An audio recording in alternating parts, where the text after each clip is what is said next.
It was the early hours of August 15, 1945, the day Japan announced its surrender, effectively bringing the Second World War to its end in the Pacific. But in the skies over Japan, not everyone yet knew that the war was over. Lieutenant Howdy Harrison led 6 F6H Hellcats on a fighter sweep toward the Tokyo area. Their destination was Atsugi airfield, a base known to be defended by Japanese fighters ready to intercept any intruders. The mission was supposed to be one more dangerous strike in a brutal war that had already taken millions of lives. For Harrison and his men, it was meant to be another hard morning over enemy territory. In the distance, Harrison spotted the airfield. "Target in sight. Arm HVARs, boys." The American pilots prepared to attack. Switches clicked into place. Rockets were armed. Harrison tipped his Hellcat into a dive, the nose dropping toward the airfield below. The target rushed up to meet him. His finger hovered over the pickle button, ready to loose his rockets in what he assumed would be another blow against a dying enemy. Then, at that exact moment, the radio crackled to life. "Return to base immediately. The war is over. I repeat, the war is over." For a heartbeat, nobody spoke. Then the frequency exploded with cheers. "Hell yeah, we did it! V for victory, baby! Yeah, the war is over!" The Hellcats broke away from their attack run and turned back toward home. Relief, joy, disbelief, all of it flooded through the American pilots at once. Some of them threw their aircraft into victory rolls and loops, celebrating wildly in the sky.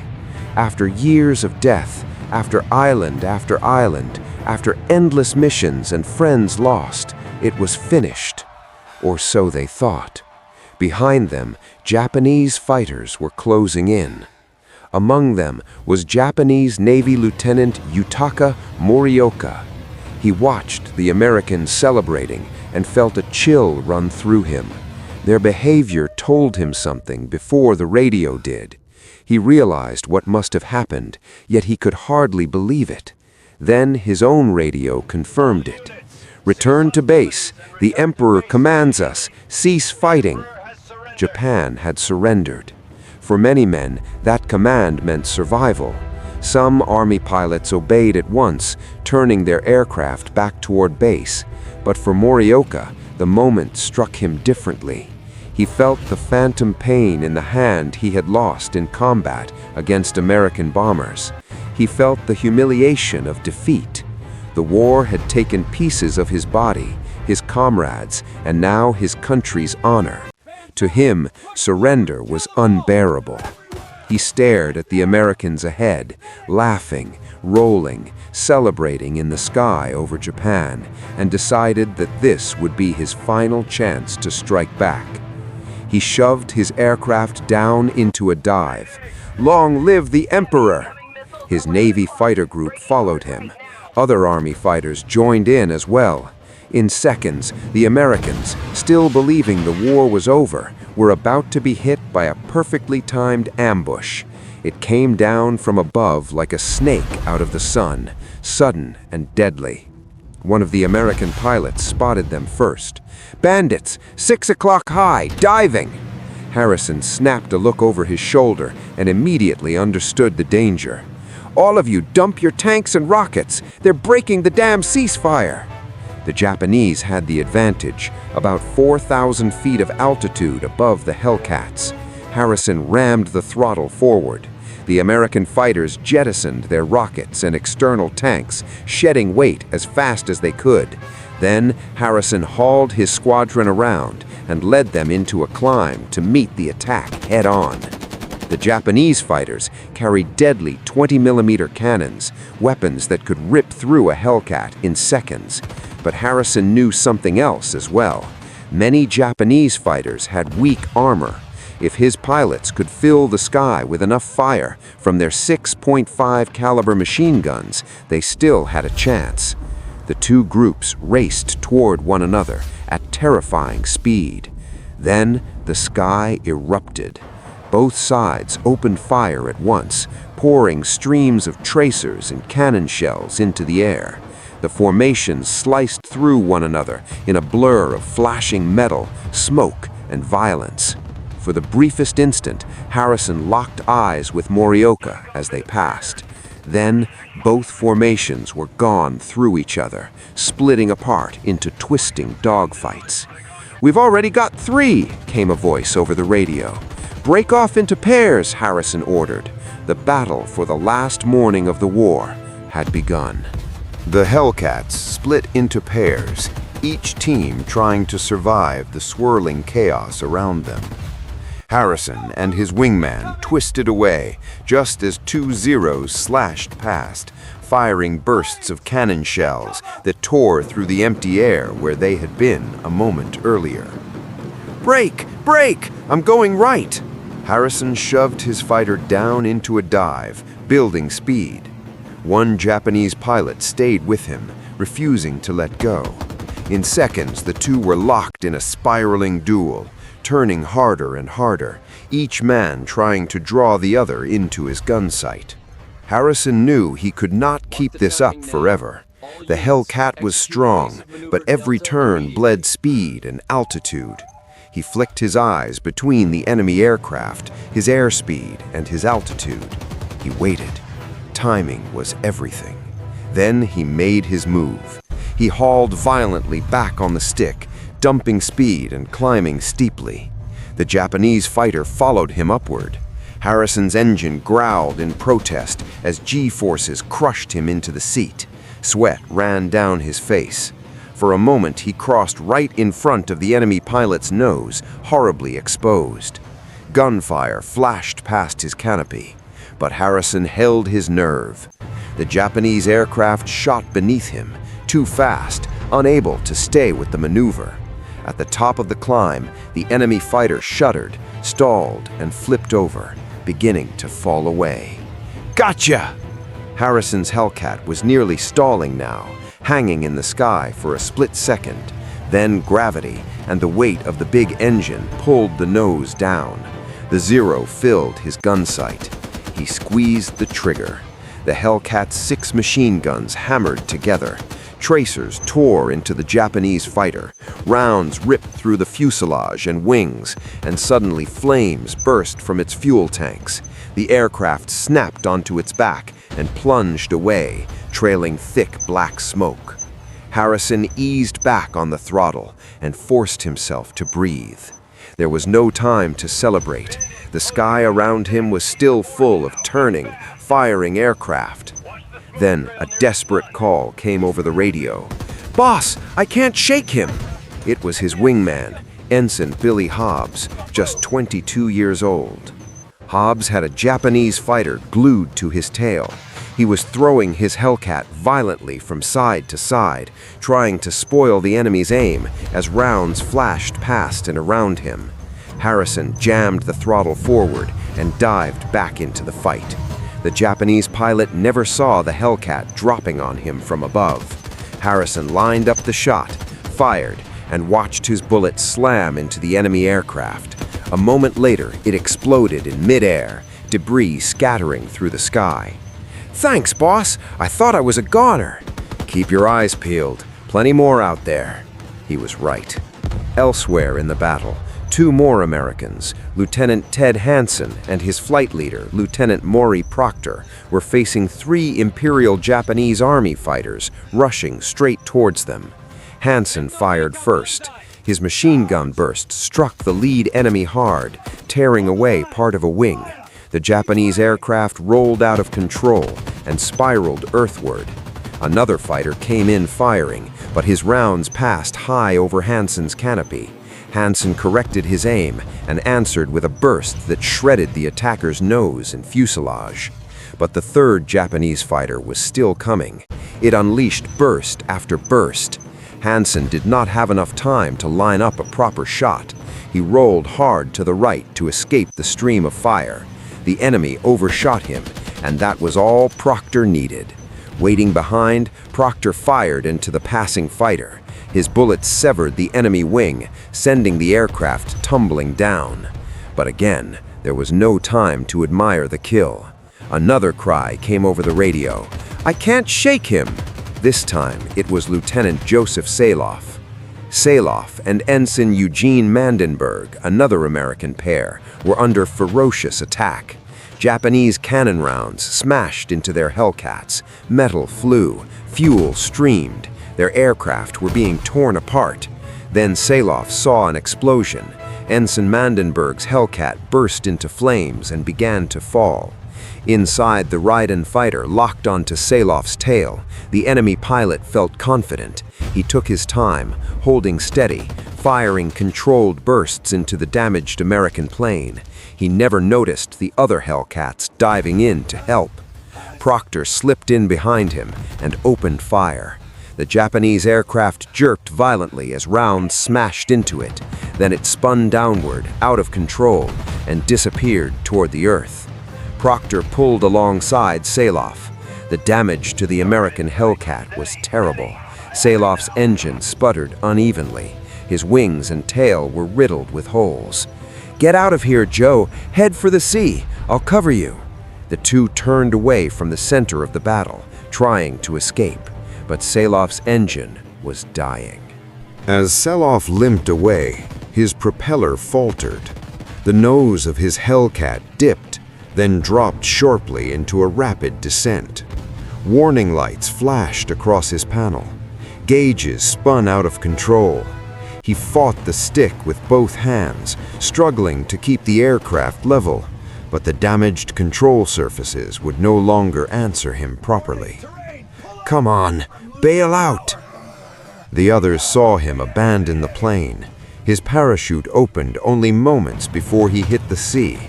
The altitude had been so low that they watched him splash down almost immediately after the chute deployed. Note the position. He's on his own now. But even that moment of grim hope did not last. Bandits incoming! 6 Japanese Army fighters came streaking toward Proctor and the remaining American from the front. "On our 6, too!" The 2 Hellcats climbed desperately into the clouds, trying to use the weather for cover. Enemy aircraft followed them, darting in and out of the mist. Visibility collapsed. The clouds swallowed everyone. Within the white chaos, the American pair lost sight of one another. "There are too many of them. I'll see you back on Yorktown." Across another section of sky, Harrison and Hobbs were also trying to break clear and head for the coast. But Lieutenant Morioka had not given up the hunt. He dropped out of the sky behind them, his wingman tucked in close, waiting for the perfect moment. "I'm on the leader." It was a flawless ambush. Harrison had almost no time to react. He yanked on the stick, but he was already too late. Heavy cannon rounds slammed into his Hellcat. The aircraft shook violently under the impacts. "Damn it, I'm hit bad! Break off, Bill! Break off!" But Hobbs did not break. He rammed his throttle forward and turned directly toward the attackers, trying to save his squadron leader. He fired at Morioka, but he was rushing the shot.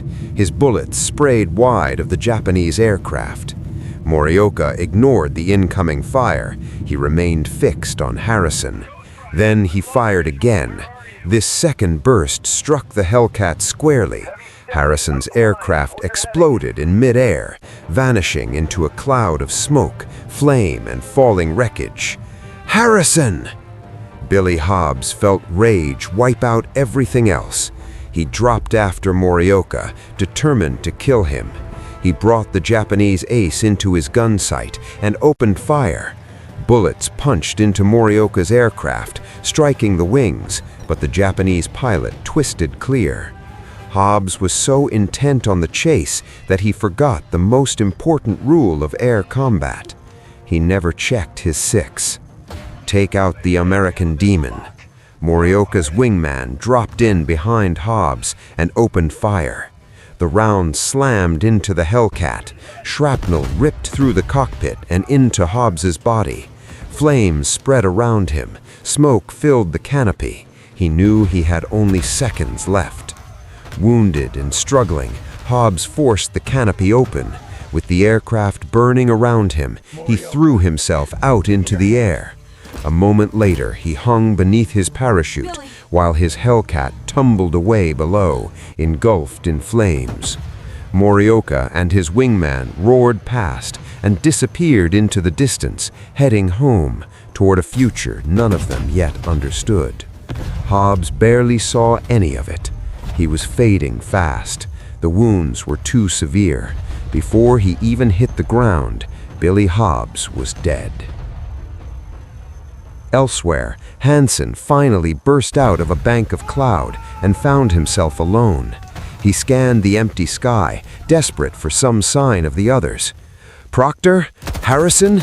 God damn it, anyone? No answer. Only sea and sky. He turned toward USS Yorktown, plotting a course home. Then suddenly, a voice crackled in his headset. Hansen, damaged, carrier. Someone else was alive. Hansen pushed his Hellcat as hard as he dared and raced back toward the carrier. Hansen reached USS Yorktown first. His Hellcat slammed onto the deck and rolled to a stop. He climbed out at once, scanning the sky above the carrier and the horizon beyond it. Nothing. No other aircraft were visible. His heart sank. Had the other damaged Hellcat gone into the sea? Had he heard the last words of another dying pilot? Then, far in the distance, he saw it. A single Hellcat, shot up, limping, barely staying airborne, but coming in. It was Maury Proctor. His aircraft was badly damaged, but somehow he managed to bring it aboard and land safely on the flight deck. The moment he stopped, the two surviving Americans found each other there on the flight deck. Hansen and Proctor. They were the only American survivors of the mission. The others were gone. Harrison, Hobbs, Mandeberg, and the others, lost in the final violence of a war that had already, technically, ended. On the Japanese side, Lieutenant Morioka later claimed that the Americans had not simply turned away after receiving word of surrender. According to his version, they had launched their rockets at Atsugi airfield even after Japan had ceased fighting, and that this justified his attack. Whether this was truth, self-justification, or an attempt to defend the indefensible remains part of the controversy surrounding the engagement. What is clear is that on the very day peace was declared, men still fought and died in the sky. In that final clash, 9 Japanese pilots and 4 American pilots were shot down in what is often described as the last dogfight of the Second World War. It was a bitter, tragic ending. One side had already heard the war was over and celebrated too soon. The other had heard the same message and, unable to accept surrender, chose revenge instead. So even at the edge of peace, the war reached out for a few more lives. Howard "Howdy" Harrison never made it back. Billy Hobbs died beneath his parachute. Joseph Saloff went into the sea. Eugene Mandeberg fell in flames. Yet Hansen and Proctor returned to Yorktown carrying the memory of what had happened over Japan that morning. A memory of confusion, celebration, betrayal, courage, panic, skill, fury, and loss, all compressed into one final battle. It was not a grand, triumphant ending to the war. It was not clean, and it was not noble. It was messy, human, and heartbreaking. The guns did not fall silent all at once. Even after surrender had been announced, pride, grief, and hatred still had enough strength to pull triggers. That is what makes this episode so haunting. The Second World War, the deadliest conflict in history, did not end with a single peaceful breath. In one corner of the sky above Japan, it ended with fighters diving out of the sun, with machine guns chattering, with cannons tearing through aluminum skin, with men calling for help over the radio, and with burning aircraft falling toward the sea. Only afterward came silence. And in that silence stood two survivors on the deck of the Yorktown, looking out over the ocean and realizing that they had lived through the last air battle of a world at war.